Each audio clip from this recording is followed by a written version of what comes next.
Zotëria i nxori 2 kontratë dhe babai më thjesht u shokua sepse ato kontratë nuk ekzistonin. Gjatë asaj kohe i mat ka qenë gjallë sepse në vitin 2020 ai ndron jetë. Jam Ardit Lala, djali i Hider Lalës. Kam marrë tek ju për shkak të një problemi i cili ka lindur në vitin 2018 kur një shok i babait tim me emrin Muhamet Sula paraqet 2 kontrata, kur njëra është kontratë huaje, tjetra është deklarat. Nga fjalët e para të 25 vjeçarit kuptojmë se kemi të bëjmë me një raport mes shokësh, i cili avancoi në një marrëdhënie financiare. Diku te vitet 2005-2007 ka ndodhur njoja nga një mik i përbashkët. Deri atëherë nuk ka pasur marrëdhënie financiare pra mes njëri tjetrit. Detyrimi lindi në vitin 2011. Për shkak të një problemi ekonomik, babai im detyrohet dhe ja kërkon shtetasit Muhamet Sula shumën për 24.000 eurosh, me premtimin që këto para do t'i shlyente me kalimin e viteve. Bëhet fjalë për këtë kontratë huaje firmosur përpara noterit Ardian Elezi më datë 28 tetor 2011. Lidhur me kushtet e kontratës, shihet se palët bien dakord që paratë shlyen pa interesa dhe data e fundit e likuidimit të jetë 30 qershor i vitit 2012. Pra, zoti Lala kishte 8 muaj kohë për të shlyer 24.000 euro. Në vitin 2014 këto para shlyen në shumën për 23.750 eurosh, për cilat dhe shtetasi në fjalë i pranon që ato para janë dhënë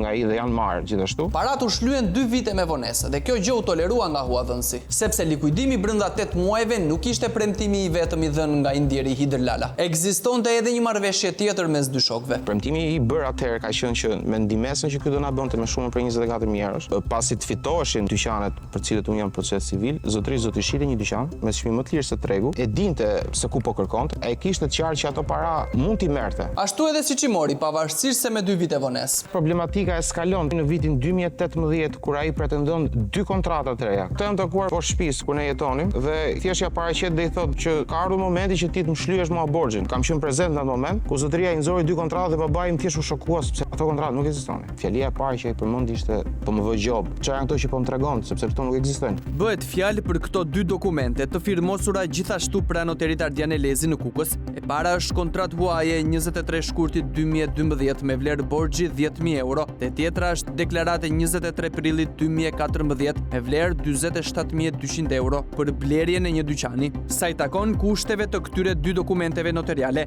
vjet re se borxhi 10.000 euro duhet të shlyhej brenda datës 30 qershor 2012, ndërsa shuma e dhënë prej 47.200 euro është e deklarata do të shlyhej brenda datës 31 korrik 2015 në rast se marrëveshja e 2 shokëve për të shitur dhe bler një dyqan nuk do të konkludohej. Dokumentet janë detajuar mjaft mirë duke vënë në një situatë tepër delikate babain e Arditit, i cili në një moment e ka gjetur veten të zhytur në një borxh të madh ndaj Muhametit, i cili vendosi që këto para i merrte në këtë formë, pra me 2 kontrata të falsifikuara.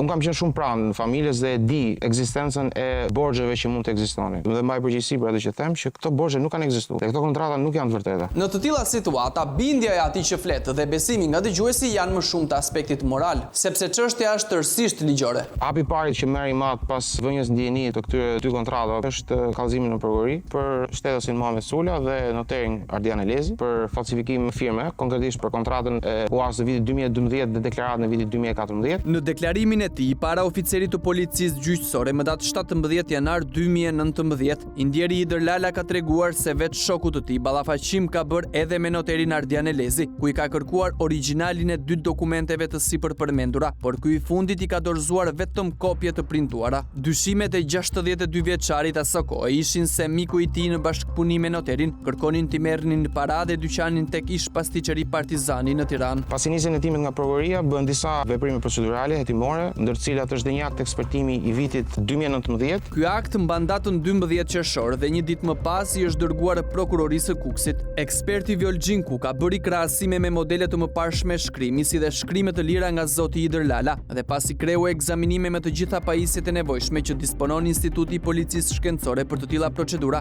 doli në konkluzione se dokumenti i vitit 2011 me vlerë borxhi 24.000 euro dhe dokumenti i vitit 2012 me vlerë borxhi 10.000 euro mbajnë shkrimin dhe nënshkrimin real të shtetasit Hider Lala, ndërsa te dokumenti deklarat i vitit 2014 emri dhe mbiemri Hider Lala nuk duhet të jetë shkruar nga personi në fjalë, ndërsa sa i takon firmës nuk përjashtohet mundësia të jetë nënshkruar nga ai. Një konkluzion sipërfaqësor që nuk çon asnjë zgjidhje. Të njëjtën gjë argumenton edhe prokuroria duke e konsideruar të paplot hetimin e kryer deri në ato çaste. Kësaj organi akuzës kërkon hetim me shtesë dhe konkretisht kryet një akt tjetër ekspertimi po nga Instituti i Policisë Shkencore. Më 8 maj 2020, dokumenti mban firmën e ekspertëve Durim Çako dhe Shefqet Xhemollari. Modelet e krahasimit ishin të njëjta, emri mbi emri dhe firma e zotit Lala nga dokumentet e sipërpërmendura, si dhe shkrimet të lira të tij. Edhe pajisjet që u përdorën ishin po të njëjtat. Prandaj, lidhur me deklaratën që mban shumën 47.200 euro, dy ekspertët kriminalist shprehen se emri mbi emri dhe firma nuk janë shkruar dhe nënshkruar nga zoti Lala. Dhe kaq që mjaftoi prokurorisë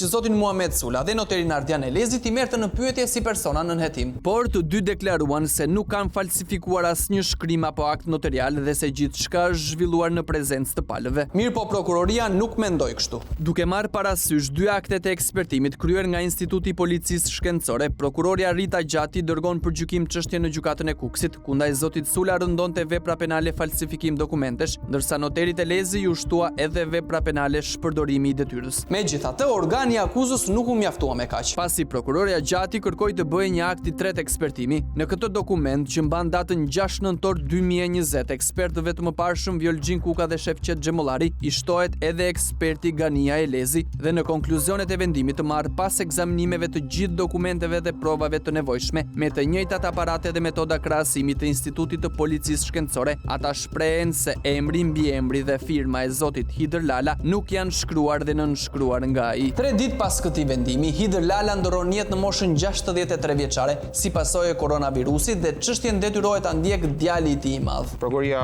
vendos të ushtrojë ndjekjen penale ndaj personave, çështja kalon gjykim themel, duke qenë se 2 nga ekspertët gjatë fazës hetimore kanë qenë pjesë e një akti të bërë rishtazi, pandehur kërkojnë gjykatës kryerjen e një riekspertimi grafik me 3 ekspertë po të Institutit të Policisë Shkencore. Pra pas 3 ekspertimeve kërkohet një i katërt. Dhe për këtë u zgjodhen Elvis Mako, Suela Pashaj dhe Kristaq Gjika, të cilët me aktin e ekspertimit që mban datën 25 tetor 2024 do të hidhnin poshtë punën e vet kolegëve të tyre të Institutit të Policisë Shkencore dhe t'i hapnin zotit Sula dhe noterit Elezi rrugën drejt pafajësisë. Pasi këta ekspert po nga i njëjti institucion, me të njëjtat prova të administruara për çështjen në fjalë, me të njëjtat aparate, pajisje dhe metoda krahasimi, dolën në përfundime tërësisht të kundërta, duke konkluduar se emri mbi emri dhe firma e zotit Hider Lala në dokumentin deklarat është shkruar dhe nënshkruar nga vet ai. Se për çfarë dolën këta 3 ekspertë në të tillë konkluzion, një ide na krijohet. Ajo që ka rëndësi në këtë histori është vendimi i gjykatës, e cila vendos t'i jap pafajësinë shtetësve Muhamet Sula dhe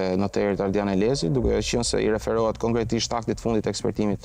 Gjendur para këtij fakti, ne depozitojmë kundërshtimin e aktit të ri të ekspertimit si një akt tërësisht i jashtëm dhe jo profesional. Më datë 15 maj 2025, Ardit Lala kallëzon për ekspertim të rremnë në prokurorinë e Kukësit 3 ekspertët e Institutit të Policisë Shkencore, Elvis Mako, Suela Pashaj dhe Kristaq Gjika. Mirë po, prokuroria e Kukësit shmoi se kjo çështje nuk duhet kalonte në hetim. Kështu që një muaj më pas, më datë 16 qershor, Ardit Lala depoziton pranë gjykatës së Kukësit ankim kundër vendimit të prokurorisë për mosfillim të hetimeve. Dhe krahas procedurave ligjore që vijon të ndjek 25 vjeçari me avokatin e tij, ne vazhdojmë punën tonë për të zbardhur sadopak të ngërç. Kështu që më datë 28 qershor 2025 dërgojmë shkresën e parë zyrtare pranë Institutit të Policisë Shkencore, duke pasuar me një shkresë të dytë që mban datën 28 tetor për të mësuar dhe kuptuar arsyet, mundësitë, procedurat e ndjekura, metodat dhe gjithçka tjetër që kanë përdorur 3 ekspertët kriminalist për të dalë në konkluzione tërësisht të kundërta nga kolegët e tyre brenda të njëjtit institucion. Duhet thënë se këto shkresa zyrtare që na i kërkojnë me kaq zell sa herë përballen me ne, shpesh përfundojnë në ndonjë zyrtar të plurosur. Prandaj, më që nuk kemi kohë të presim me muaj, vendosim t'i takojmë vetë ekspertët. Si jeni? Frardi nga misioni Piranjat. Ju lutem, sqarojmë diçka.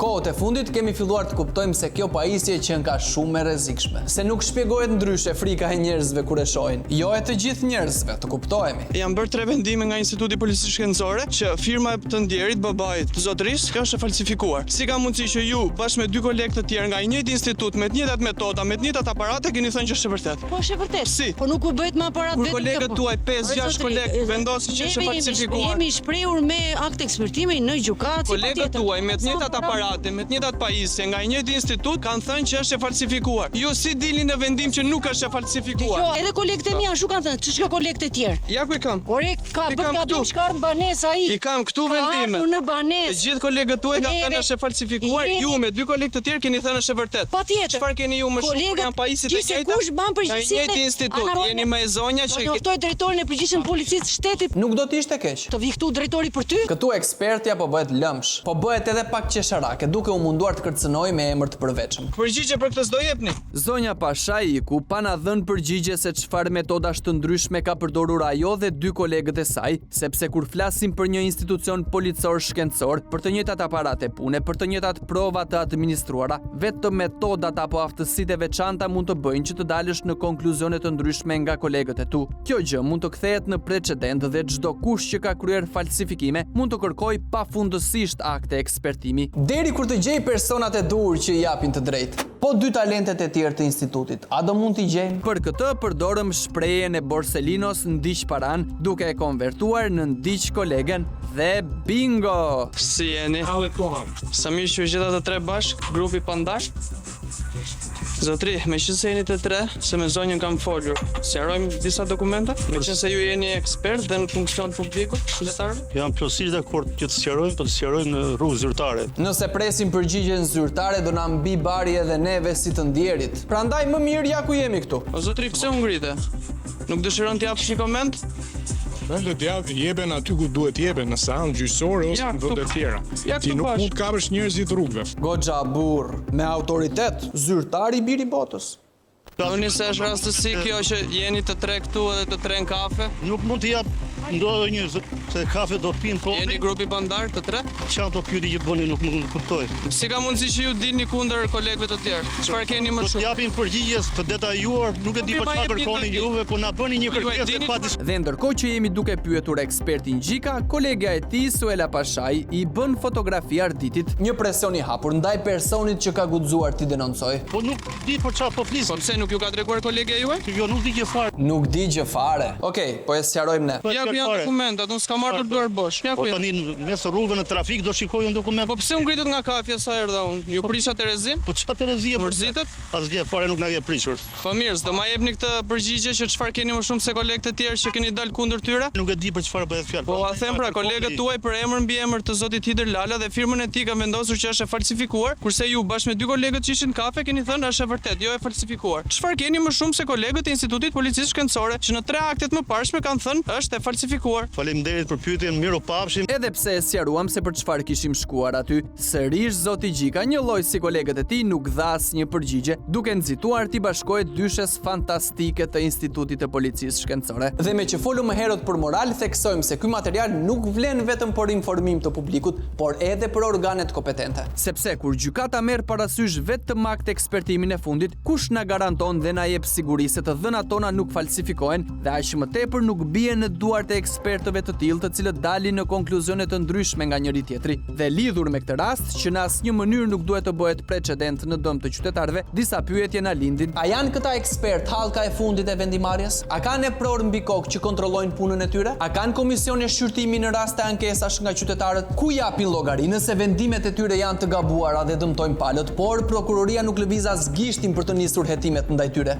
Shumicën e këtyre pyetjeve ja drejtuam Institutit të Policisë Shkencore, duke i bërë me dje rastin specifik për të kërkuar një analizë të qartë mbi punën e tre ekspertëve kriminalist lidhur me dokumentin që pretendohet se është firmosur nga i ndjeri Hider Lala. Por përgjigja zyrtare që dhe vetë ekspertët premtuan se do vinte e saktë dhe e detajuar, është pak të thuash që erdhi e cunguar, asnjë sqarim apo analizë lidhur me 4 akte ekspertimet që bien në kundërshtim me njëri tjetrin, duke na u shmangur me pretekstin se përgjigjet janë dhënë më herët në gjykat. Atje ku varet i gjithë fati i jetës tënde, i cili mund të kalojë nga duart e këtyre të treve. Se mos harrojmë, i gjithë ky diskutim u bë për një firmë që pretendohet të jetë e të ndjerit Hider Lala dhe besoj edhe ju jeni kurioz ta shihni. Dhe të bëni krahasimet mes firmës origjinale dhe asaj që i ndjeri pretendonte se ishte e falsifikuar, ne disa ndryshime i dallojmë, si tek emri, ashtu edhe tek firma, ju vlerësojini vetë.